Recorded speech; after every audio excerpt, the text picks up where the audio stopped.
Naku, Ginang Garcia, ikaw ang babaeng nagsasakdal sa anak ko? Ano ang gusto mo sa akin? huwag kang matakot, Ginang Garcia. Dadalahin kita para makita ang anak mo ngayon din. Naku, Ang eksenang ito ay hindi magiging kumpleto kung wala ka.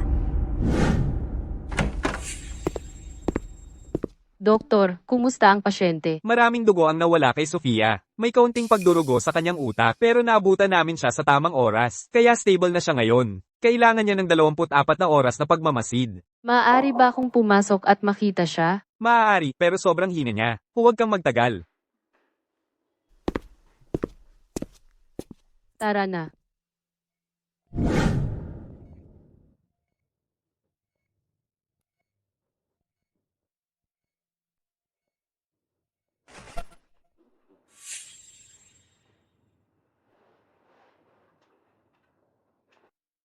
Sofia, Nena, pasensya na.